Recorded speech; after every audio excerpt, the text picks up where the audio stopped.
नमस्कार दोस्तों, बहुत बहुत स्वागत है गवर्नमेंट एजुकेशन में। तो दोस्तों, आज की इस वीडियो में हम सामान्य ज्ञान देखेंगे जो आपके मध्य प्रदेश जेल प्रहरी या जेल पुलिस की कहा जाए तो इसके एग्ज़ाम के लिए आपको महत्वपूर्ण रहेंगे। ये एक तरीके से टेस्ट है और इसमें 20 क्वेश्चन रहेंगे।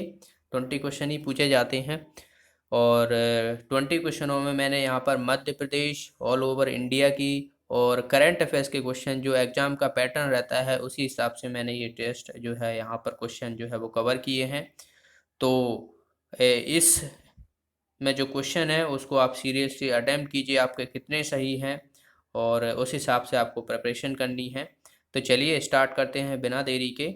ओके, अगर आपने प्रीवियस ईयर के क्वेश्चन पेपर नहीं देखे हैं तो यहाँ पर एक आई का बटन आ रहा होगा, उस पर क्लिक करके देख सकते हो। मैंने प्रीवियस ईयर के क्वेश्चन मैथ्स के और साइंस के और बाकी अदर जो जीके के क्वेश्चन है वो मैंने कवर किए हुए हैं, तो वहाँ पर भी आप देख सकते हो।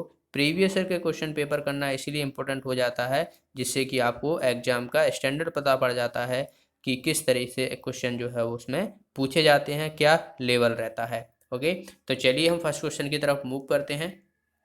तो देखिए यहाँ पर फर्स्ट क्वेश्चन में क्या कहा गया है कि भारत के मध्य में स्थित होने के कारण मध्य प्रदेश का नाम मध्य प्रदेश किसके द्वारा नामांकन किया गया था। तो मध्य प्रदेश जो है वो भारत के मध्य में स्थित है, इसी वजह से जो है इसका नाम मध्य प्रदेश रख दिया गया था। तो ये नाम जो है वो किसके द्वारा रखा गया था। तो ऑप्शन है महात्मा गांधी, पंडित जवाहरलाल नेहरू, राजेंद्र प्रसाद, इनमें से कोई नहीं। तो इसका आंसर हो जाएगा बी ऑप्शन, पंडित जवाहरलाल नेहरू द्वारा। तो पंडित जवाहरलाल नेहरू जो है वो मध्य प्रदेश का नाम रखा गया था। बाकी अगर हम मध्य प्रदेश के और भी नाम है जैसे कि नदियों का मायका कहा जाता है, सोयाबीन राज्य कहा जाता है, टाइगर स्टेट कहा जाता है, हृदय प्रदेश कहा जाता है, तो ये नाम भी आपसे पूछे जा सकते हैं मध्य प्रदेश के बारे में। नेक्स्ट क्वेश्चन की तरफ मूव करते हैं। नेक्स्ट है मध्य प्रदेश राज्य की औद्योगिक राजधानी निम्न में से कौन सी जानी जाती है। तो औद्योगिक राजधानी जो है वो किसे कहा जाता है मध्य प्रदेश की। तो मैं आपको हिंट देता हूँ, ऑप्शन है यहाँ पर भोपाल, इंदौर, पीतमपुर या सिंगरौली। तो जिसे हम मिनी मुंबई के नाम से भी जाने जाते हैं, तो इसका आंसर हो जाएगा इंदौर। तो इंदौर को जो है वो औद्योगिक नगरी के नाम से जाना जाता है मध्य प्रदेश की, और इंदौर जो है वो 9वां सबसे बड़ा शहर है भारत का। तो ये भी क्वेश्चन पूछा गया है, याद रखना, मिनी मुंबई के नाम से जाना जाता है। ओके, पीतमपुर की बात करें तो पीतमपुर जो है वो एमपी का डेट्रॉयट कहा जाता है इसको। सिंगरौली की अगर हम बात करें तो मध्य प्रदेश की ऊर्जा की राजधानी कहा जाता है इसे। ओके, तो ये सब आपको याद रखना है। भोपाल जो है वो मध्य प्रदेश की राजधानी है। अगले हम बात करें, नेक्स्ट क्वेश्चन है मध्य प्रदेश में सबसे कम सीमा लगने वाला राज्य कौन सा है। यानी मध्य प्रदेश की जो सीमा है वो किस राज्य से सबसे कम लगती है। ऑप्शन है राजस्थान, उत्तर प्रदेश, महाराष्ट्र, गुजरात। तो आई होप सभी को पता होगा इसका आंसर हो जाएगा गुजरात। गुजरात जो है वो सबसे कम सीमा, या मध्य प्रदेश कहा जाए तो सबसे कम सीमा जो है वो गुजरात से टच करता है, लगता है। ये दो ही जो है मध्य प्रदेश के जिले टच करते हैं, एक अलीराजपुर हो गया, झाबुआ हो गया। अगर हम गुजरात की बात करें तो दो जिले गुजरात के होते हैं, जैसे कि बड़ोदरा हुआ, दाहोद हुआ। तो ये दो जिले जो हैं वो मध्य प्रदेश से टच करते हैं। सबसे जो अधिकतम सीमा जो लगती है वो राजस्थान से लगती है, जो करीबन जो है वो 1600 किलोमीटर जो है वो ये सीमा जो है वो राजस्थान से लगती है मध्य प्रदेश की। याद रखना है, मध्य प्रदेश की जो आसपास के राज्य हैं उनको भी याद रखना है। मध्य प्रदेश जो है वो यूपी, छत्तीसगढ़, राजस्थान, गुजरात, महाराष्ट्र, इन 5 जो है वो राज्यों से टच करता है सीमा। तो ये भी पूछा जाता है। अगले क्वेश्चन की तरफ मूव करते हैं। नेक्स्ट क्वेश्चन है मध्य प्रदेश की उत्तर से दक्षिण की लंबाई कितनी है। अगर हम मध्य प्रदेश का नक्शा देखा जाए तो ये कुछ इस तरीके से है। उत्तर से दक्षिण की देखिए, ईस्ट, वेस्ट, नॉर्थ, साउथ। तो ये वाली जो लंबाई पूछी गई है कि ये कितनी होती है। ऑप्शन है यहाँ पर 870 किलोमीटर, 605 किलोमीटर, 670 किलोमीटर या 650 किलोमीटर। तो इसका आंसर हो जाएगा, देखिए नॉर्थ से साउथ के बीच जो है वो 605 किलोमीटर जो है वो लंबाई है इसकी। अगर हम ईस्ट से वेस्ट की तरफ देखें तो इसकी कितनी है, 870 है। तो ये भी याद रखना है, ये दोनों ही इम्पोर्टेंट है। अगर हम टोटल मध्य प्रदेश का एरिया देखा जाए तो ये जो है वो 308252 या 5 भी हो सकता है। तो इतना जो है वो अप्रोक्स आपको मानना है वर्ग किलोमीटर में। ओके, चलिए अगला क्वेश्चन देखते हैं। नेक्स्ट है यहाँ पर एशिया का सबसे बड़ा जो है सोयाबीन संयंत्र केंद्र मध्य प्रदेश के किस जिले में स्थित है? देखिए यहाँ पर कुछ ये जो है वो मिसप्रिंट हो जाती है, जैसे कि यहाँ सबसे बड़ा संयंत्र सोयाबीन संयंत्र होना चाहिए, तो थोड़ी टाइपिंग में जो है वो हो जाती है मिस्टेक। तो क्वेश्चन को मैं पढ़ता हूँ तो उस पर भी आप ध्यान दिया करो। तो एशिया का सबसे बड़ा सोयाबीन संयंत्र पूछा गया है, तो ये कौन सा जिले है मध्य प्रदेश में? ऑप्शन है भोपाल, उज्जैन, इटारसी, इंदौर। तो इसका आंसर हो जाएगा उज्जैन। तो उज्जैन में है। उज्जैन की अगर हम बात करें तो महाकाल की नगरी कहा जाता है। यह जो है वो क्षिप्रा नदी के किनारे बसा हुआ है, और यहाँ पर जो है वो कुंभ का मेला लगता है। ओके, उज्जैन में जो क्षिप्रा नदी है उसके किनारे जो है वो कुंभ का मेला लगता है, तो ये भी याद रखना है आपको। चलिए अगला क्वेश्चन की तरफ बढ़ते हैं। नेक्स्ट क्वेश्चन है यहाँ पर, हाल ही में एशिया का सबसे बड़ा सोलर ऊर्जा प्लांट मध्य प्रदेश के किस जिले में स्थापित किया गया? तो ये हाल ही में किया गया था, जो कि प्रधानमंत्री नरेंद्र मोदी द्वारा इसका उद्घाटन किया गया था। एशिया का सबसे बड़ा सोलर ऊर्जा प्लांट है, तो काफ़ी इम्पोर्टेंट है और ये एग्जाम में ज़रूर ही पूछा जाएगा। ओके, तो ये कहाँ पर है? इसका आंसर हो जाएगा रीवा। रीवा में जो है ये स्थापित किया गया है। रीवा की अगर हम बात करें तो इस यहाँ पर जो है वो सफ़ेद बाघ सबसे पहले देखा गया था। वाइट टाइगर जो है वो प्लेस कहा जाता है इसको, रीवा को। और रीवा में जो है वो सबसे ऊंचा जलप्रपात है मध्य प्रदेश का, जो कि चचाई जलप्रपात है, जो किस पर है? बेहड़ नदी पर है। ओके, तो ये याद रखना है। एक क्वेश्चन और पूछा जाता है कि गोविंदगढ़ का किला कहाँ पर है? तो ये भी रीवा में ही है। बाण सागर जो परियोजना है ये भी रीवा में स्थित है, जिससे जो है वो 3 राज्य जो है वो बात की जाए तो लाभ होता है। तो लाभ होता है वो हम आगे क्वेश्चन देखेंगे, मैंने कवर किया हुआ है वो कौन कौन से राज्य हैं उनको लाभ मिलता है। अगला क्वेश्चन है यहाँ पर, भारत का प्रथम ऑप्टिकल फाइबर कारखाना मध्य प्रदेश के किस जिले में स्थापित किया गया था? तो भारत का है प्रथम फाइबर ऑप्टिकल, तो ये जो है वो कहाँ पर ये किया गया था? मंडदीप में। और मंडदीप किस में पड़ता है? रायसेन में। तो इसका आंसर हो जाएगा सी ऑप्शन। रायसेन में दो चीज़ें बहुत ही इंपॉर्टेंट है, जो कि विश्व की धरोहर है, जो कि सांची है, जिसे 1986 1989 में जो है इसे यूनेस्को में शामिल किया गया था। 2003 में जो है वो भीमबेटका को शामिल किया गया था। और रायसेन में पड़ता है भोजपुर, जिसे हम सोमनाथ के नाम से भी जानते हैं। तो भोजपुर जो कि भगवान शिव के लिए समर्पित है। चलिए अगला क्वेश्चन देखते हैं यहाँ पर, हल्दी घाटी का युद्ध कब हुआ था? तो हल्दी घाटी का युद्ध की बात की गई है। ऑप्शन है 1507 एडी, 1576 एडी, 1761 एडी और 1764 एडी। तो इसका आंसर हो जाएगा 1776 एडी में जो है वो हल्दी घाटी का युद्ध हुआ था। ये हुआ था अकबर और महाराणा प्रताप के बीच हुआ था, तो याद रखना है। 1761 में जो है वो थर्ड बैटल ऑफ पानीपत हुआ था। ओके, और 1764 में जो है वो बक्सर का युद्ध हुआ था। तो ये सभी याद रखना है आपको। अगला क्वेश्चन है यहाँ पर, बाण सागर परियोजना से लाभान्वित राज्य कौन से हैं?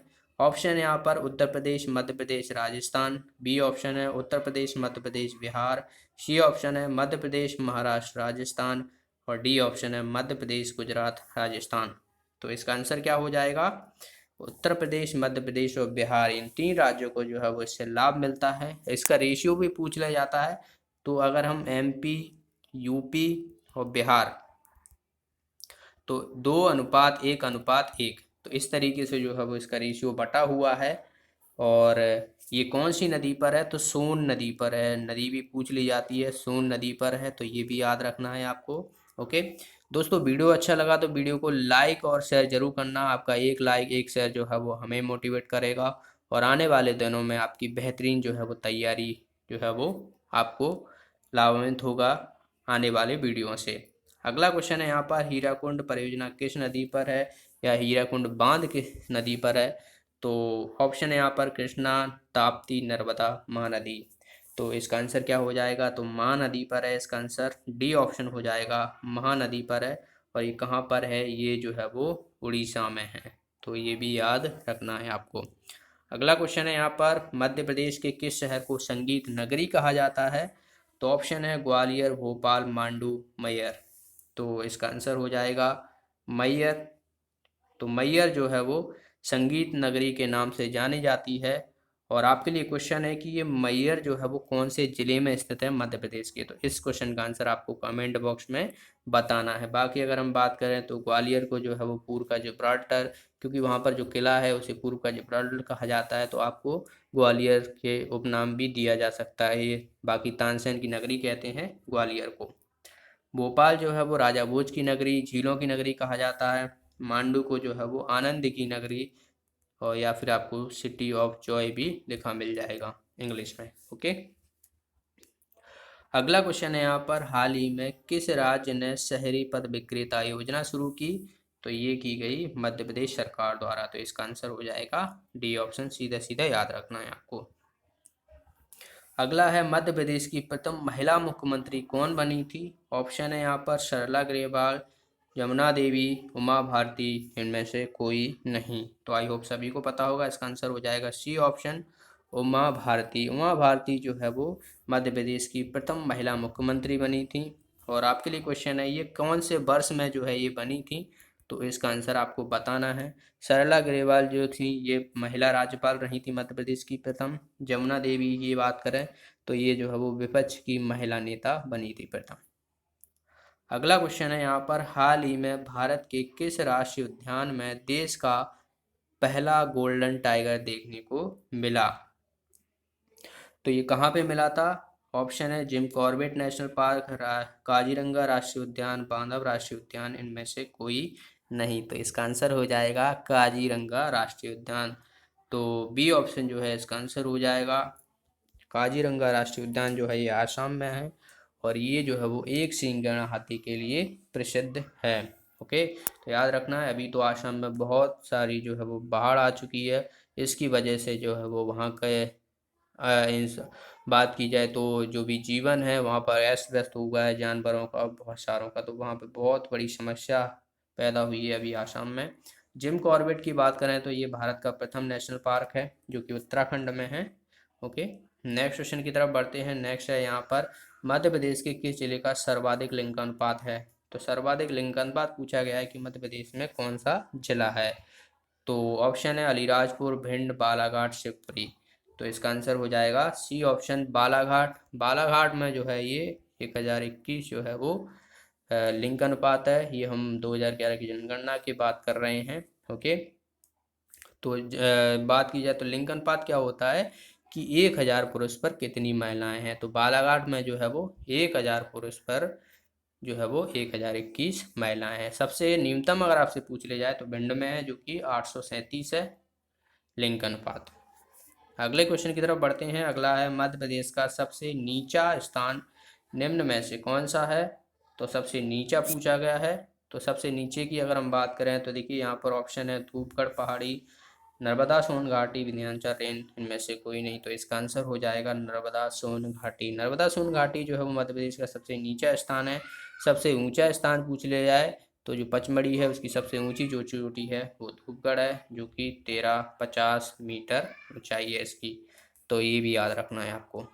अगला है, देश का सबसे लंबा पुल किस नदी पर है, तो देश का नहीं, दरअसल यहाँ पर जो है वो प्रदेश का पूछा गया है, तो ये देश नहीं, यहाँ पर प्रदेश है। ओके, तो प्रदेश का सबसे लंबा पुल पूछा गया है कि ये जो है वो कौन सी नदी पर है। ऑप्शन है नर्मदा नदी, ताप्ती नदी, तवा नदी या चंबल नदी। तो ये जो है वो तवा नदी पर, इसका आंसर हो जाएगा सी ऑप्शन। और तवा नदी जो है वो नर्मदा नदी की सहायक नदी है। तो ये याद रखना, तवा नदी दरअसल जो है वो होशंगाबाद डिस्ट्रिक्ट से निकलती है।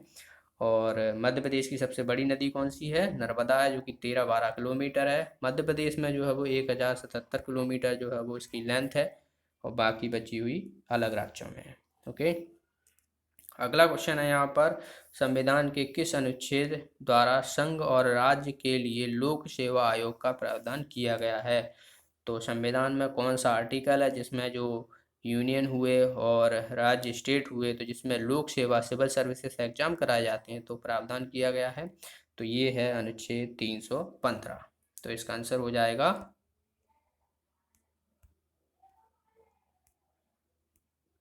B option. अगला है, आधिकारिक मानकर प्राप्त करने वाला भारत के प्रथम वन्य जीव रिजर्व का नाम बताइए, तो देखिए यहाँ पर पूछा गया है, दरअसल वन्य जीव प्रबंधन नहीं, यहाँ क्वेश्चन थोड़ा अलग है। यहाँ पर पूछा गया है कि जो शुभंकर है, भारत का प्रथम जो वन्य जीव रिजर्व है जिसका शुभंकर है, ओके, शुभंकर है, तो वो कौन सा जो है वो राष्ट्रीय उद्यान है, ये पूछा गया है। तो ऑप्शन है यहाँ पर जिम कॉर्बेट, कान्हा, रणथंभौर, सिरिस्का। तो इसका आंसर हो जाएगा कान्हा। तो कान्हा जो है वो मंडला बालाघाट में फैला हुआ है, जो कि प्रदेश का सबसे बड़ा राष्ट्रीय उद्यान है मध्य प्रदेश का, और इसी को जो है वो पहला शुभंकर मिला है, और इसे जो है वो भारत का प्रथम राष्ट्रीय उद्यान है जिसका शुभंकर है, जिसका नाम क्या है शुभंकर का, भूर सिंह। ओके, तो ये भी पूछा जाता है। जिम कॉर्बेट जो है वो उत्तराखंड में है, रणथंभौर जो है ये कहाँ पर है, राजस्थान में, ये पूछा जाता है। सिरस्का भी जो है ये राजस्थान में है। तो इनके नाम भी याद रखना है, कौन कौन से राज्य में स्थित हैं, ये भी पूछ लिए जाते हैं। अगला और लास्ट क्वेश्चन है कि मंगलनाथ को पृथ्वी का केंद्र माना जाता है, यह प्रदेश के किस जिले में स्थित है। तो मंगलनाथ, ऑप्शन है सिंगरौली, भोपाल, विदिशा, उज्जैन। तो इसका आंसर हो जाएगा उज्जैन। तो डी ऑप्शन जो है इसका आंसर हो जाएगा। बाकी हम उज्जैन के बारे में बता चुके हैं। तो ये थे 20 क्वेश्चन, आपके कितने सही निकले कमेंट बॉक्स में ज़रूर बताना। वीडियो अच्छा लगा तो वीडियो को लाइक और शेयर, कम से कम एक स्टडी ग्रुप ग्रुप में जो है वो ज़रूर शेयर कर दिया करें, और जो है अपना सहयोग दें, तो हमें भी थोड़ा मोटिवेशन मिले और आपकी तैयारी को जो है वो बेहतरी तैयारी हो सके। तो मिलते हैं अगले वीडियो में, आज की वीडियो में इतना ही। तो thanks for watching the video, have a nice day.